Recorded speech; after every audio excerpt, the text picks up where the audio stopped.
একটি বছর পরে আবার ফিরে এলো মাহে রমজান।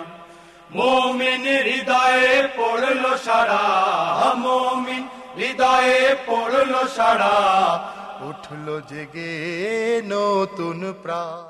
আসসালামু আলাইকুম ওয়া রাহমাতুল্লাহি ওয়া বারাকাতুহু।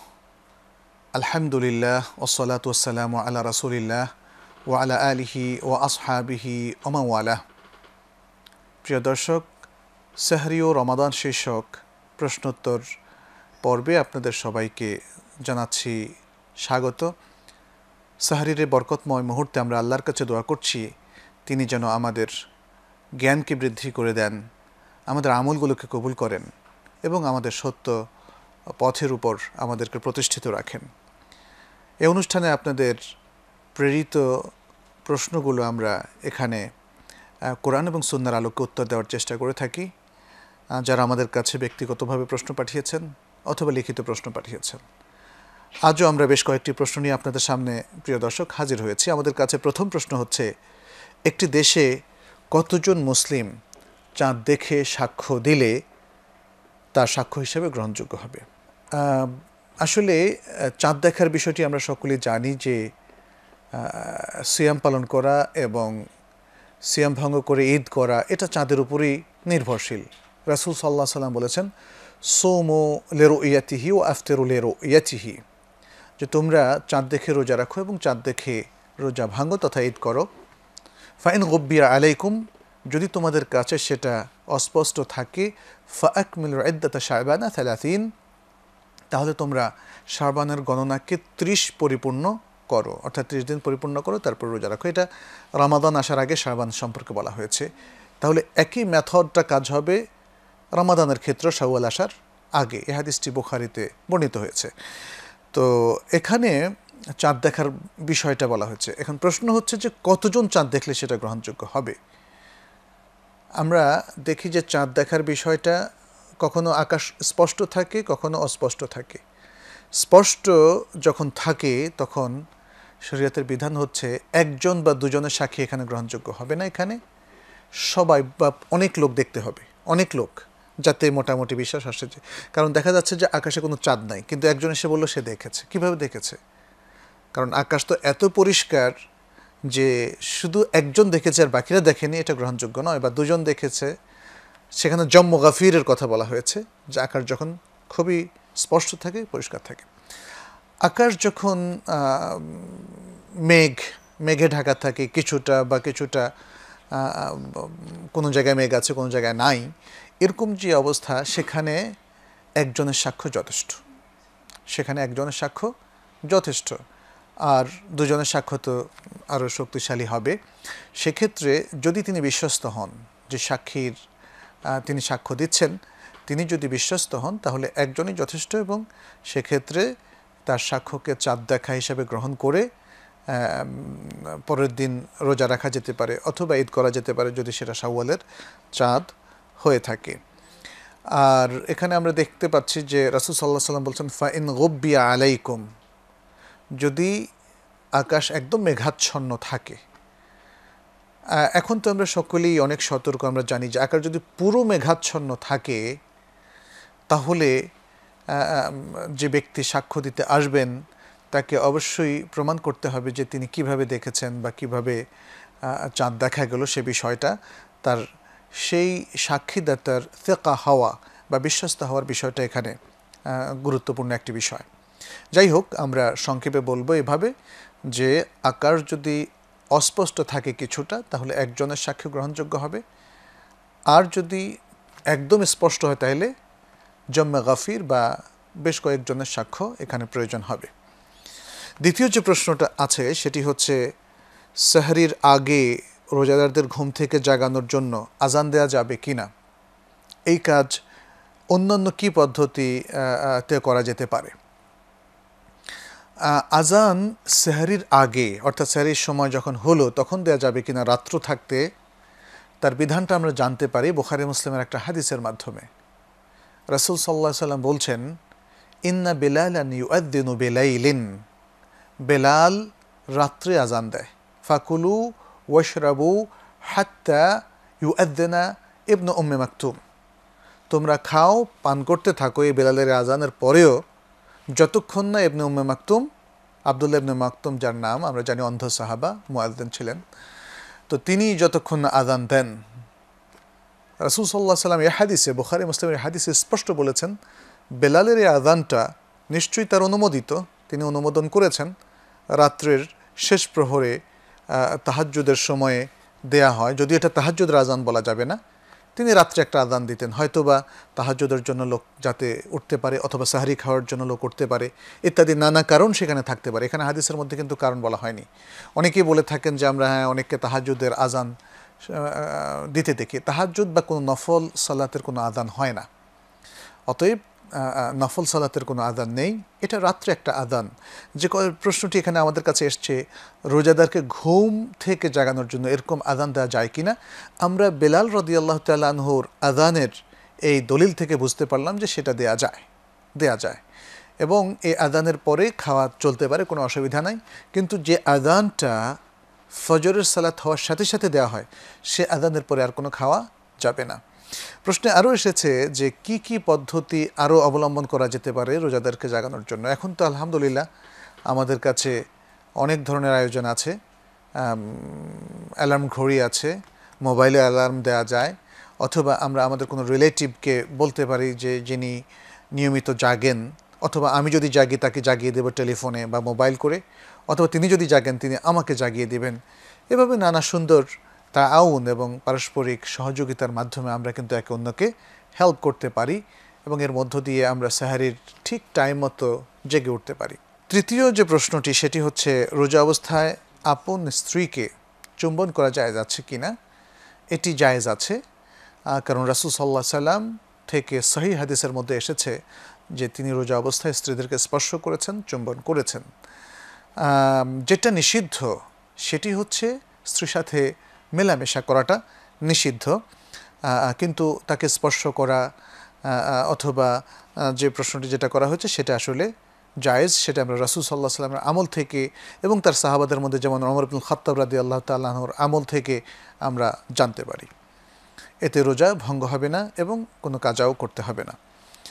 চতুর্থ প্রশ্ন হচ্ছে, আমার এলাকায় ঈদের দিন সকালবেলায় গ্রামের একটি জায়গায় সকল মহিলারা সমবেত হয়।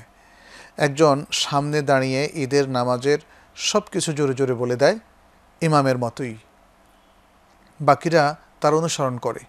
নামাজ শেষে ঈদের মাঠের ইমামের মতো এই মহিলা ইমামও টাকা নেন, জায়েজ কিনা।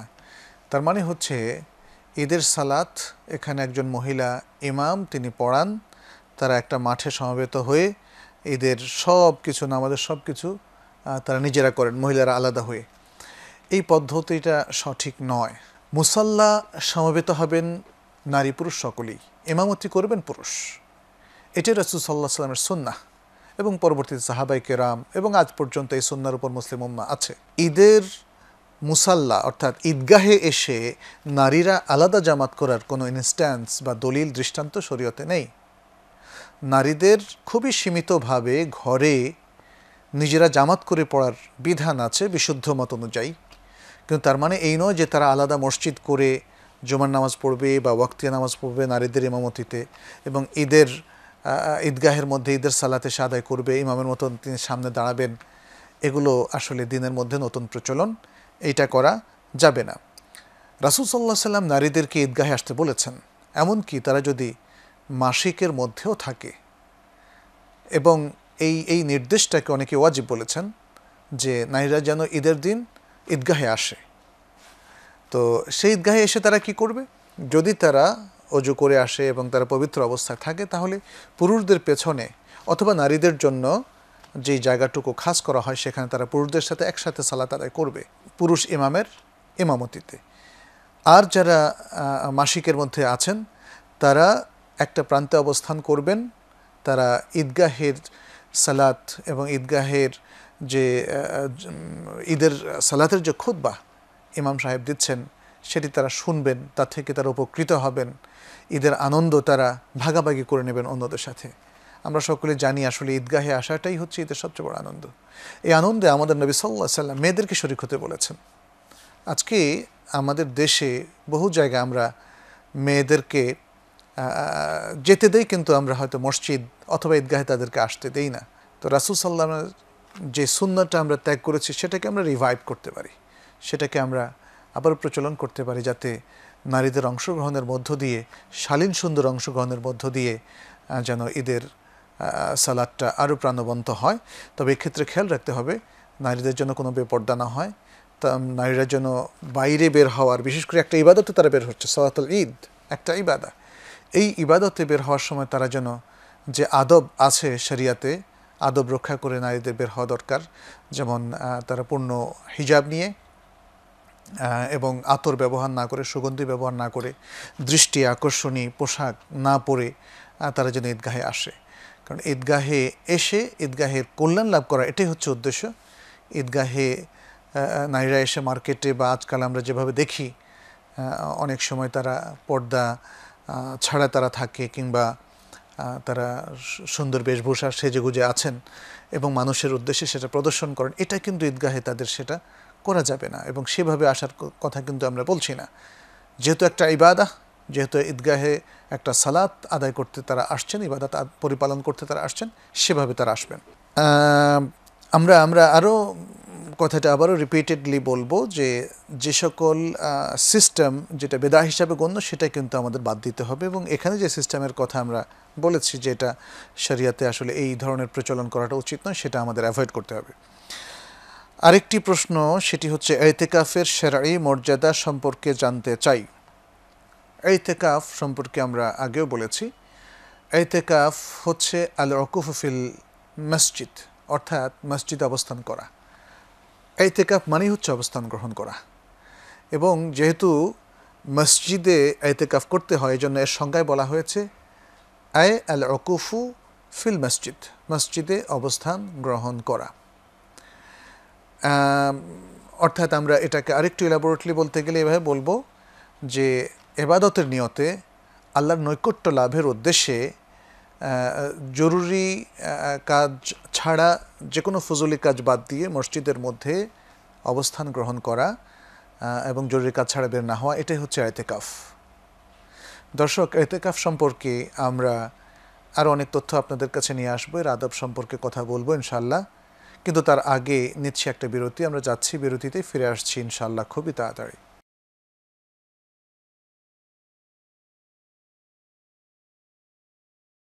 দর্শক, আপনারা দেখছেন সাহরি ও রমাদান বিষয়ক আমাদের প্রশ্নোত্তর অনুষ্ঠান। আমরা বিরতির পর আগের যে প্রশ্নের কিছু অংশ রয়ে গেছে সেটি আমরা আবার আলোচনা করছি। সেটি হচ্ছে ইতিকাফ কিভাবে করতে হয়, ইতিকাফের জায়গা কোথায়, ইতিকাফের কী আদব রয়েছে, ইতিকাফ অবস্থায় আমি কিভাবে কতবার বাইরে যেতে পারি ইত্যাদি। ইতিকাফ মসজিদে করতে হয় সেটা আমরা বলেছি, এবং দলিল হচ্ছে সূরা আল বাকারার 187 নম্বর আয়াত, ওয়ালা তুবাশিরুহুন্না ওয়া আনতুম আকিফুনা ফিল মাসাজিদ, তোমরা নারীদের সাথে মেলামেশা করো না যখন তোমরা মসজিদে ইতিকাফরত থাকো। এখানে মসজিদে ইতিকাফরত থাকো এই কথাটা বর্ণনা করা হচ্ছে, যার দ্বারা বোঝা গেল যে ইতিকাফ মসজিদেই করতে হয়। যদি মসজিদেই করতে না হতো তাহলে এতটুকু বলে যথেষ্ট ছিল যে ইতিকাফ অবস্থায় তোমরা স্ত্রীদের সাথে মেলামেশা করো না। আর রাসূল সাল্লাল্লাহু আলাইহি সাল্লাম আমরা দেখেছি কখনো মসজিদের বাইরে তিনি ইতিকাফ করেননি, তার সাহাবায়ে কেরাম মসজিদের বাইরে ইতিকাফ করেননি। অতএব কোরআনের এই আয়াতের ব্যাখ্যাটা আমরা এখানে দেখেছি। এবং শুধু তাই নয়, রাসূল সাল্লাল্লাহু আলাইহি সাল্লামের ইন্তেকালের পর তার স্ত্রীগণের ইতিকাফ করতেন এবং তারা মসজিদেই করতেন। ফলে এই দলিলগুলো দ্বারা প্রমাণিত হলো যে নারী পুরুষ সকলের জন্যই মসজিদে ইতিকাফ করাটাই হচ্ছে সঙ্গত। পুরুষদের জন্য ইতিকাফ করাটা সহজ, যেহেতু আমাদের দেশের মসজিদগুলোতে সাধারণত পুরুষদেরই অ্যাক্সেস আছে, অনেক মসজিদে নারীদের জন্য বিশেষ ব্যবস্থাপনা নাই।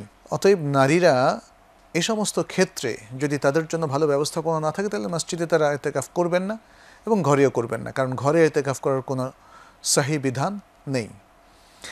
আর যদি তারা করতে চান তাহলে এমন কোনো মসজিদে তারা যাবেন যেখানে নারীদের জন্য তাদের নিরাপত্তা আছে এবং তাদের ইতিকাফ করার সুন্দর ব্যবস্থা আছে। এটা হলো কারা ইতিকাফ করবে, কোথায় ইতিকাফ করবে ইত্যাদি এই বিষয়গুলো। ইতিকাফের বিধান কি, ইতিকাফ কতদিন করা যায়? ইতিকাফ রাসূল সাল্লাল্লাহু আলাইহি ওয়াসাল্লামের সুন্নাহ হলো রমাদানের শেষ 10 দিন করা। কিন্তু তার চেয়ে কম করা যায় কি না, আমরা এতেকাফের সকল দলিল যদি একটু ভালো করে দেখি, সেখানে দেখব সেখানে আসলে সুনির্দিষ্ট করা হয়নি। অর্থাৎ 10 দিন পুরো এতেকাফ করতে হবে, যদি কেউ 9 দিন করেন তার হবে না, এমন কোনো দলিল নেই। 8 দিন যদি করেন সেটাও হবে, 7 দিন করলে হবে, 5 দিন করলে হবে, 1 দিন করলে হবে। বরং মুহাক্কিক উলামায়ে কেরাম বলেছেন, যেহেতু শরিয়া এখানে সুনির্দিষ্টভাবে কোনো একটা সময় যে 2 ঘন্টা, 5 ঘন্টা, 1 দিন, 2 দিন এমন কিছু বলেনি, অতএব একটা মুসলিম কমিউনিটিতে যতক্ষণ থাকলে, মসজিদে যতক্ষণ অবস্থান করলে এটাকে এতেকাফ বলা যায়, ততক্ষণ অবস্থান করলেই এতেকাফ হয়ে যাবে। এটি হচ্ছে সঠিক বিধান। অর্থাৎ আমরা মসজিদে কয়েক ঘন্টা অথবা 1 দিন, 2 দিন, 3 দিন যদি অবস্থান করি, তাহলে সেই সময়ের জন্য সেটা এতেকাফ হলো। এতেকাফের সময় কি করা যাবে, কি করা যাবে না? এতেকাফের সময় নিয়ম হচ্ছে যে আমরা মসজিদে জামাতের সাথে সালাতগুলো আদায় করব, এবং মসজিদে যে দার্সগুলো হয় সেগুলো আমরা শুনতে পারবো। তাছাড়া ব্যক্তিগত ইবাদতের ক্ষেত্রে আমরা বেশি বেশি কোরআন তেলাওয়াত করা, কোরআন অধ্যয়ন করা, বোঝা এবং কোরআন নিয়ে চিন্তা গবেষণা করতে পারবো। যদি কেউ ইসলাম বিষয়ক বেসিক যে সমস্ত আকীদার বই বা আরও অন্যান্য বইগুলো পড়তে চান, সেগুলো পড়তে পারবেন। আর অধিক নফল সালাত, বিশেষ করে তাহাজ্জুদ সালাতগুলো আদায় করা, সালাতুদ দুহা, সালাতুল ইশরাক, যেগুলো এই সালাতগুলো আদায় করা, এটা হচ্ছে উত্তম। আর আল্লাহর আযকার, যেটা আমরা ব্যক্তিগত ইবাদতের মধ্যে আছে, যেমন যে সমস্ত সকাল সন্ধ্যার আযকার আছে, স্পেশাল আরও কিছু আযকার আছে যেগুলো রাসূল সাল্লাল্লাহু আলাইহি ওয়াসাল্লাম শিখিয়ে দিয়েছেন, যেমন সুবহানাল্লাহি ওয়া বিহামদিহি, সুবহানাল্লাহিল আযীম, আল্লাহু আকবার, সুবহানাল্লাহ, আলহামদুলিল্লাহ ইত্যাদি নানা বিষয় নিয়ে, যেগুলো আল্লাহর সাথে তার রিলেশনকে বাড়ায়, এগুলো নিয়ে ব্যাপৃত থাকা। এবং যেটা করা উচিত নয় সেটি হচ্ছে এতেকাফ অবস্থায় যেমন ব্যবসা বাণিজ্যের আলাপ, কিংবা দেখা যাচ্ছে যে কয়েকজন এতেকাফকারী একসাথে তারা বসলেন, বসে দুনিয়ার সব আলাপ তারা করছেন, বেহুদা ফুজুলি আলাপ তারা করছেন, অথবা এতেকাফের পরে তারা কে কী করবেন, কোথায় তাদের ভবিষ্যৎ পরিকল্পনা কি, ইত্যাদি নানা ধরনের আলোচনা করছেন। এগুলো করা উচিত নয়। ছাত্রদের জন্য হোক, ব্যবসায়ী লোকদের জন্য হোক, অথবা যারা কর্মকর্তা, কোনো অফিসের কর্মচারী, সাধারণ শিক্ষক ইত্যাদি যেই হন না কেন, এতেকাফের সময় তারা যথেষ্ট নিরাপত্তা অবলম্বন করার চেষ্টা করবেন, ফুজুলি কোনো কথা বলবেন না, এবং এমনকি মসজিদ থেকেও কোনো প্রয়োজন ছাড়া তারা বের হবেন না। যদি তার বাসা কাছে থাকে, বাসা থেকে কেউ তাকে মসজিদে খাবার নিয়ে পৌঁছিয়ে দিতে পারে, তাহলে তিনি বাইরে যাবেন না খাবারের জন্যে। যদি মসজিদের পাশেই টয়লেট থাকে, তাহলে দূরের টয়লেটে যাবেন না। তো যদি একান্তই টয়লেটটা দূরে থাকে, যেমন আমরা অনেক সময় মসজিদ নববী অথবা মসজিদ হারাম মক্কায় দেখি টয়লেটটা অনেক দূরে, তখন সেই দূরে আপনি যাবেন, যেটা যতটুকু গিয়ে পাওয়া যায়, তাহলে তার থেকে বেশি দূরে যাবেন না। যদি খাবারের আয়োজন মসজিদের ভিতরে না করা যায়, তাহলে একদম কাছের হোটেলটাতে গিয়ে আপনি খাবেন। এইভাবেই মোটামুটি মানে মসজিদ কেন্দ্রিক আপনার চিন্তা, আপনার কর্মতৎপরতা, আপনার কর্মকাণ্ডকে সীমাবদ্ধ রাখার চেষ্টা করতে হবে, এবং প্রয়োজন ছাড়া মসজিদ থেকে বের হবে না। এটাই হচ্ছে মসজিদের আদব এবং এতেকাফের আদব। আরেকটি প্রশ্ন এসেছে আমাদের কাছে, নিরুপায় হয়ে 4-5 লক্ষ টাকা ঘুষ দিয়ে চাকরিতে ঢুকলে তা কতটুকু জায়েজ হবে? প্রিয় দর্শক, ঘুষ সম্পর্কে তো রাসূল সাল্লাল্লাহু আলাইহি সাল্লামের সহিহ বক্তব্য রয়েছে, ভাষ্য রয়েছে। তিনি বলেছেন, আর রাশি ওয়াল মুরতাশি কিলাহুমা ফিন্নার। যে ঘুষ দেয়, যে ঘুষ নেয়, তারা দুজনেই জাহান্নামে যাবে। এবং আল কোরআনেও অতুদলু বিহাইলাল হুক্কাম, প্রশাসনিক কর্মকর্তা কিংবা বিচারালয়ে ঘুষের আদান প্রদান সম্পর্কে ভয়াবহভাবে সতর্ক করা হয়েছে। অতএব ঘুষ থেকে সতর্ক করেছে আল কোরআন, ঘুষ থেকে সতর্ক করেছে আস-সুন্নাহ তথা রাসূল সাল্লাল্লাহু আলাইহি সাল্লাম স্বয়ং নিজে। আর দেখা যাচ্ছে যে ইবনুল লুতবিয়া, যিনি জাকাত এর একজন কালেক্টর ছিলেন, রাসূল সাল্লাল্লাহু আলাইহি সাল্লাম তাকে জাকাত কালেকশনের জন্য পাঠিয়েছিলেন। তিনি জাকাত এনে বলেছিলেন যে এইটা আপনার জন্য, এটা আমার জন্য, আমাকে দেওয়া হয়েছে। তাহলে আসলে ব্যাপারটা কি, যাদের থেকে জাকাত কালেকশন করা হয়েছে তারা কিছু উপহার তাকে দিয়ে হয়তো জাকাতটা কম দিয়েছে, এটাও ঘুষ, এটাও ঘুষ। রাসূল সাল্লাল্লাহু আলাইহি সাল্লাম সেখানেও বলেছেন যে তাহলে সে তার ঘরে বসে দেখুক কে আইসা তাকে টাকা দেয় অথবা তাকে উপঢৌকন দেয়, আসলে দেবে না। এটা হচ্ছে ঘুষ, যাতে জাকাত যাদের কাছ থেকে উসুল করা হচ্ছে তারা কিছু অ্যাডভান্টেজ নিতে পারে। তাহলে ইসলামে কোনো জায়গায় ঘুষ নেওয়ার কোনো সুযোগ দেয়া হয়নি। এখন এখানে প্রশ্ন হচ্ছে যে একজন লোক নিরুপায়, তিনি তার কোনো চাকরি নাই, তার হয়তো সংসার চলার মতো কোনো সামর্থ্য নাই, এমন কোনো ইনকাম নেই যা দিয়ে তিনি তার নিজের ভরণ পোষণ অথবা স্ত্রী কিংবা সন্তানদের ভরণ পোষণ করতে পারেন। আমরা সেটাই বুঝতে পারছি এই প্রশ্ন থেকে, এমতো অবস্থায় তিনি ঘুষ দিয়ে চাকরি নেবেন কিনা। আসলে এখানেও এই যে আপনি একটা চাকরি নিচ্ছেন ঘুষ দিয়ে, এটা ঘুষ হিসাবে নির্ধারিত হয়ে গেল। আল্লাহ তাআলা অবশ্যই যেখানে কোনো প্রাণকে তিনি সৃষ্টি করেছেন এবং তাকে বাঁচিয়েছেন, বেঁচে থাকতে দিয়েছেন, তাহলে তার রিজিক তিনি হালাল পন্থায় দিয়েছেন। ঘুষ দিয়ে চাকরি নেওয়াটা ইসলামে কখনোই সমর্থিত নয় এবং এটা কখনোই জায়েজ হবে না। কোনো কোনো ক্ষেত্রে যখন আমরা দেখি যে একজন ব্যক্তিকে বাধ্য করা হচ্ছে ঘুষ দিতে, সেটা কীরকম? যেমন কারো পেনশন তিনি তুলতে পারছেন না, বলা হচ্ছে যে তোমার পেনশন থেকে একটা পোর্শন না দিলে তোমার এই পেনশনটা ছাড় দেওয়া হবে না। এটা আসলে ছিনতাইয়ের মতো।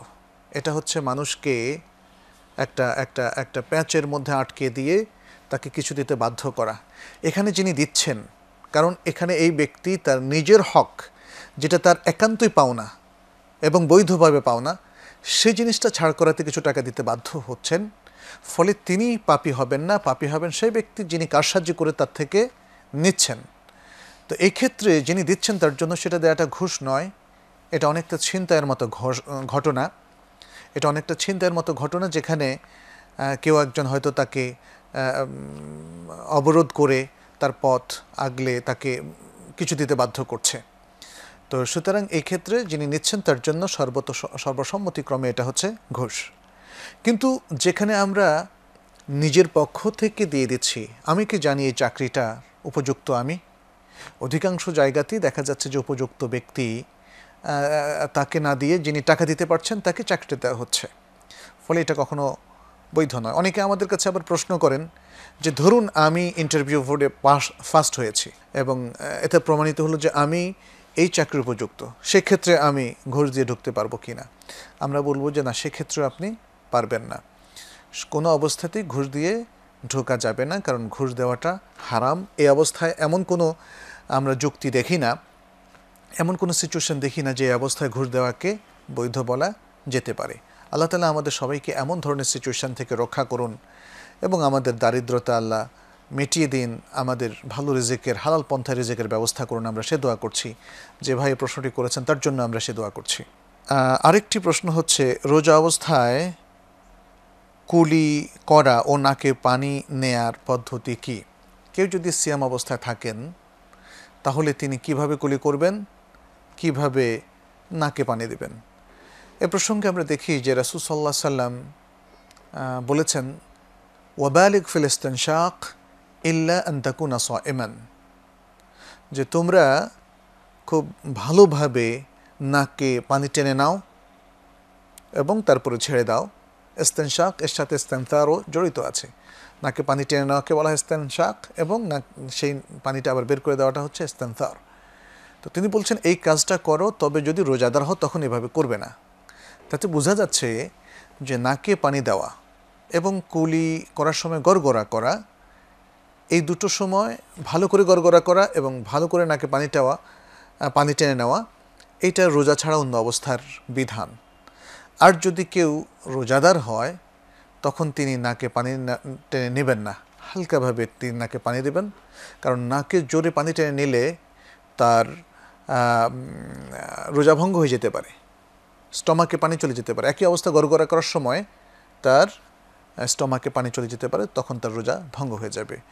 আসুন প্রিয় দর্শক, আমরা আমাদের সিয়ামগুলোকে সুন্দরভাবে আদায় করি এবং এর সাথে সংশ্লিষ্ট আদব এবং বিধানগুলো ভালোভাবে জেনে নেই, যাতে সিয়াম সাধনা আমাদের সার্থক হয় এবং আল্লাহর ইবাদত সুন্দরভাবে আমরা সম্পাদন করতে পারি।